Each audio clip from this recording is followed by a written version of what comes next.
Bonjour tout le monde, j'espère que vous allez bien. Aujourd'hui, on va parler d'un sujet qui est très important, à savoir les enfants gâtés africains de l'Afrique et de la diaspora. Allez, c'est parti!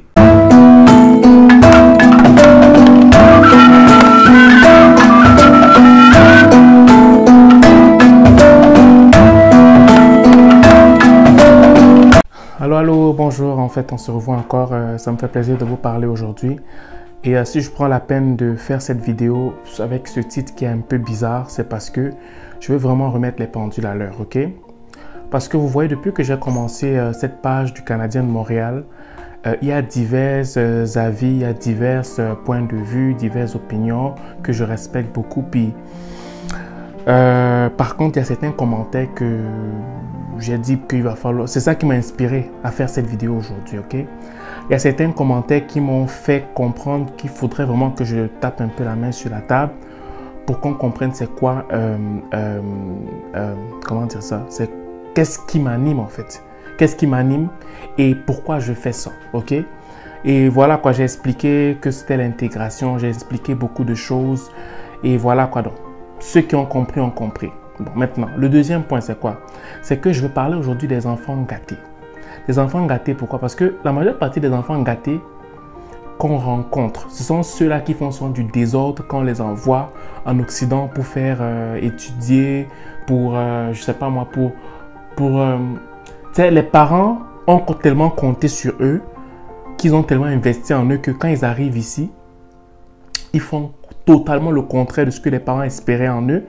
Et s'ils le faisaient juste pour eux, c'est quelque chose. Mais ils ont tendance souvent à emporter une masse de personnes dans leurs bêtises alors que leurs arrières sont déjà assurés à cause de la fortune de leurs parents. Donc c'est la raison pour laquelle je prends le temps aujourd'hui de faire une vidéo qui va parler des enfants gâtés afin que ceux qui viennent, étant consciencieux, ne puissent pas tomber dans ce piège-là. Bon, je préviens déjà, cette vidéo va être une vidéo pour des gens qui sont prêts à confronter la réalité. Si tu es un enfant dans l'esprit, si tu essaies d'être rationnel, bien que si tu n'aimes pas entendre des mots durs, mieux vaut tu zappes, tu pars avec quelqu'un d'autre, c'est mieux. Pour moi, un enfant gâté, c'est quelqu'un qui a eu une éducation passive et non active. Qu'est-ce que j'entends par une éducation passive? Une éducation passive, pour moi, c'est une éducation dont le parent, par exemple, a pris plus de temps à éduquer l'enfant au niveau académique qu'au niveau de la vie. En gros, le parent fait comprendre à son enfant que si tu réussis sur le plan scolaire, tout est à tes pieds, ok? Donc, le parent n'a pas pris le temps de parler de la sagesse de la vie, comment respecter les gens. Quand quelqu'un n'a rien, il faut quand même respecter la personne. C'est quand même un être humain. Voilà quoi. Donc, même si tu me vois te donner ce peu-là, moi, ton parent, ça ne veut pas dire que c'est un acquis. C'est une grâce ce que j'ai. Donc, ne minimise pas quelqu'un parce que tu as quelque chose ou ne minimise pas quelqu'un parce que tu as une forme de notoriété. Ok? Le parent qui donne l'éducation passive ne pense pas à ces détails-là. Ok, tu peux donner une éducation passive en étant riche et donner une éducation passive en étant pauvre aussi. Donc, ce n'est pas parce que quelqu'un est riche qu'il va forcément donner une éducation passive. Parce que quelqu'un peut être pauvre, il donne quand même une éducation de poubelle à quelqu'un d'autre. Est-ce que vous comprenez? Donc, les enfants qui ont des fois une éducation passive là, c'est eux malheureusement qui ont tendance à venir ici et créer des problèmes et ça fait en sorte que certaines communautés sont mal vues par rapport à d'autres. Tu vas par exemple un enfant, par exemple, sénégalais qui a eu une éducation passive, un enfant malien, un enfant camerounais, un enfant haïtien, un enfant X là, qui va faire en sorte que à cause de l'éducation passive qu'il a eue, il croit que tout est permis. Il croit que quand il aura un problème, ses parents vont toujours intervenir. Ok? Même si ses parents étaient pauvres et après ils sont devenus riches ou bien ils ont eu une classe moyenne par la suite, l'enfant va se dire que non. Moi, mon père m'a toujours inculqué que moi, si je réussis dans mes études, tout va bien aller. Donc, si je parle mal à quelqu'un, je m'en fous. Si je ne respecte pas quelqu'un, je m'en fous. Le plus important, c'est que je réussisse mes diplômes. Ça, on l'inculque dans le subconscient. Et pourquoi j'en parle des enfants gâtés là? Je les vois dans mes messages, dans les messages qu'ils m'envoient, dans les commentaires qu'ils mettent dans mes posts. Tu vas par exemple voir quelqu'un qui va me dire oui, toi tu racontes des bêtises, moi j'ai pas besoin de ça, on n'a pas besoin d'entendre ce genre de choses, ce que tu dis c'est du n'importe quoi. Mais pour toi c'est du n'importe quoi, mais pour celui qui est en train de se battre, pour celui que 1 franc c'est toute une guerre pour avoir ce 1 franc là. Chaque matin quand il se lève, il réfléchit comment il va faire pour manger. Ce n'est pas négligeable pour cette personne-là. Mais pour toi que quand tu te lèves, ton père a déjà garanti toute ta vie avant même que tu ne partes à l'école. Même quand il t'envoie à l'étranger, ok, il sait déjà qu'il a une solution pour toi. Il sait déjà comment il va te placer. Que tu fréquentes, que tu ne fréquentes pas, il sait déjà comment te placer.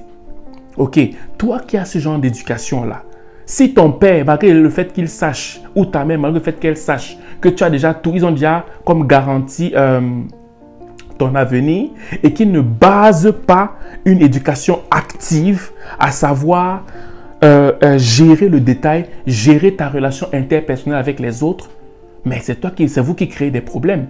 En commençant même déjà avec les messages que vous envoyez. Tu vas voir qu'il y a des gens qui vont te dire, je n'ai pas besoin de venir en Afrique, je n'ai pas besoin de venir au Canada. Ton Canada, c'est quoi? Tu racontes des bêtises. C'est toi qui es en train de détourner les pensées des Africains. Ce qui n'est pas le cas d'ailleurs. Il y en a qui viennent ici, là, tu vas voir que c'est eux, que genre, quand ils arrivent ici, les gars ne fréquentent pas sérieusement. Parce qu'ils savent que au travers de l'éducation qu'on leur a donnée, tout leur est permis. Ok? Donc, quand ils sont ici, tu vas voir que c'est eux qui sont toujours dans les fêtes. C'est eux qui sont toujours en boîte de nuit. C'est eux qui sont toujours dans des chillings. Ici, nous, quand on dit chilling, c'est que ce sont des petites fêtes entre amis. On boit de la bière, on mange, on fait des petites choses entre nous. Ce qui n'est pas mauvais. Mais je dis que eux, ils sont ils maximisent beaucoup dans le divertissement. Et tu vas voir des fois, même les nôtres ne suivent pas. Mais toi, dont le parent a été consciencieux pour t'envoyer ici et il a mis en toi une éducation active. Ça veut dire qu'il sait assurer que sur le plan social, que tu puisses respecter ton prochain, que tu puisses honorer ton prochain, même si tu as l'argent ou que tu n'as pas l'argent, que tu puisses prendre au sérieux tes études et que genre le matériel ne doit pas être le baromètre pour choisir celui avec qui tu vas marcher. Le parent actif qui se soucie de l'éducation active inculque ça dans la vie de l'enfant. Maintenant, toi qui viens ici, tu vas voir des enfants qui ont une éducation passive. Tu ne vas pas prendre ça en considération. Tu vas te dire, mais oh non, mais il faut quand même dédramatiser. Il faut quand même voir les choses de façon très simple. Pourquoi il faut toujours compliquer les trucs? Mais amusons-nous un peu. Il y a quand même, Montréal est quand même une grande ville. Amusons-nous un peu. Pendant que tu penses comme ça, tu oublies que ton père a souffert pour t'envoyer ici. Tu oublies que ta mère a souffert. Tu oublies que chaque mois, on doit t'envoyer quasiment quelque chose qui frôle le 1 million par mois. Tu commences à dévaloriser ça parce que toi, maintenant, tu parles en dollars canadiens. Tu ne sais pas que celui que tu es en train de suivre, celui qui a une éducation passive, qui a une éducation en gros de poubelle, si moi j'appelle ça comme ça, je m'excuse si je choque des gens. Lui, qu'il fréquente ou qu'il ne fréquente pas, sa vie est déjà assurée. Ses parents ont déjà des entreprises partout. Ok? Toi, tu veux quand même le suivre dans ses délits. Alors que quand vous allez finir, même s'il passe comme au travers du feu, s'il a juste la moyenne, genre que lui là, c'était que à moins Y, il échouait. Il va passer comme ça au travers du feu. Il a passé son examen. Et quand il passe, c'est lui qui est ton boss dans ton pays. C'est lui qui t'embauche alors que toi, tu bossais très bien. Pourquoi? Parce que son père a des relations, parce que son père a des contacts. Toi, tu veux vivre la vie que ce garçon mène alors que lui, il a déjà garanti sa vie. Je fais cette vidéo aujourd'hui pour que tu ne suives pas les enfants gâtés. Ne suis pas ces enfants gâtés là. Parce que la majeure partie d'entre eux, moi je les appelle des noyeurs parce qu'ils connaissent déjà c'est quoi leur destinée. Ils connaissent déjà c'est quoi leur avenir. Et au Canada, il y en a plein. Il y a plein d'enfants gâtés. Tu vas les voir, ils sont toujours dans les dernières voitures, belles voitures, un appartement impeccable et tout. Tu vas voir que l'école même, ils partent par conformisme parce qu'ils savent que leur père a déjà garanti beaucoup de choses. Toi, ton père a souffert. Chaque mois, il fait comme ça. OK? Pour pouvoir te garantir quelque chose. Mais toi, tu blagues avec ça. Tu blagues avec ça. Donc, fais attention. Il y en a même que, même dans la pauvreté, ce n'est pas seulement les riches comme je le dis, même dans la pauvreté, ton père s'est battu pour que tu viennes ici. Toi, tu n'as rien. Je veux dire que si ton père tombe malade, c'est fini pour toi. Mais tu continues quand même à t'amuser comme si ton père était le plus grand, l'homme le plus riche de ton pays. Mais réveille-toi. Les millions là, tu sais comment on peut faire pour aider les gens avec ça? Mais ton père, dans la pauvreté, se bat quand même pour t'envoyer l'argent. Tu t'amuses avec cet argent-là. Mais c'est pas normal. Pourquoi? Parce que tu es dans la mode. Pourquoi? Parce que tu veux montrer que quoi? Pourquoi? Parce que tu veux des petites, tu veux des copines et tout ça pour montrer que tu es bien. Mais sache une chose, c'est que la vie est comme un boomerang. De la même façon que tu te traites, c'est comme ça que tu vas recevoir ça devant. Et si je fais cette vidéo, c'est pour préparer mes frères. Vous qui venez au Canada, le Canada a beaucoup de divertissement. Donc, sois consciencieux. Sois consciencieux du fait que quand tu arrives ici, même si ton père a beaucoup d'argent, ton père a fait sa vie. Toi aussi, comment? Viens ici en ayant une perception autre que ce que ton père t'a donné. Parce que tu es un être humain aussi à part entière. Si ton père t'a gâté, c'est le moment encore de te ressaisir. Si ton père a mis tout dans la bouche, tu avais une cuillère en or, et que toi, tu reconnais que, genre, tu étais quelqu'un qui faisait trop de désordre, je ne t'accuse pas, je ne te juge pas. Je veux seulement te faire comprendre que quand tu arrives ici, là, si tu étais habitué à faire du désordre en Afrique, ici, là, tu auras toutes les opportunités de faire encore plus de désordre et tu vas croire que tu gères la vie alors que tu t'enterres toi-même. Donc, c'est le temps ici, mon frère, avant d'arriver ici. Que tu sois pauvre, que tu sois riche, sois consciencieux et profite plus des opportunités que le Québec t'offre plutôt que de t'amuser. Quand tu vas finir de prendre ton éducation au sérieux, si tu veux, amuse-toi comme tu veux. Mais pas avant. Avant, fréquente d'abord. Avant, concentre-toi d'abord. Avant, bâtis d'abord ce que tu es venu chercher ici. Le visa l'entrée au Canada n'est pas synonyme de réussite. C'est quand tu arrives ici que tu commences à te bâtir pour que les choses soient maintenant en place. C'est quand tu arrives, tes premiers pas sont décisifs pour savoir comment tu vas arriver pour la fin. Donc, en gros, moi, cette vidéo, c'était vraiment pour sensibiliser les gens parce que je vois souvent des gens ils ont souvent des commentaires très, très déplacés. Et moi, ça ne me dérange pas moi, mais moi, je pense à ceux qui vont lire ces commentaires pour se dire que oh ben là, le Canada, c'est un allant de soi.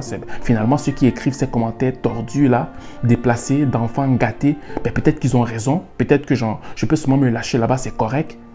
Ben non, moi, je ne veux pas ça. Donc, c'est pour ça que je prends le temps pour faire cette vidéo, pour te sensibiliser en te disant que tu as été un enfant gâté, ressaisis-toi. Toi qui es déjà ressaisi et que tu es consciencieux, je te félicite, j'applaudis pour toi. Mais celui qui n'est pas consciencieux, qui a été gâté pour un excès d'amour ou bien parce que son parent n'avait pas le temps de vraiment prendre le temps avec lui, ressaisis-toi parce que le Canada est un pays d'opportunités et tu peux recommencer tout à zéro et te bâtir en tant qu'être humain à part entière en fait. Voilà, donc c'était cette petite vidéo que je voulais c'était ce petit message que je voulais vous partager aujourd'hui. Ben, je n'ai rien prévu, je m'excuse si les idées vont par-ci, par-là, mais c'était vraiment un truc que je n'ai pas prévu et je tenais vraiment à vous dire ce que je pense. Parler comme un frère pour certains, comme un ami pour d'autres. Donc j'espère que le message va passer. Donc voilà, c'est ce que je voulais vous dire. Passez une belle journée et que la vie soit belle et que vous vous préparez bien pour arriver ici dans les meilleures conditions. Bye.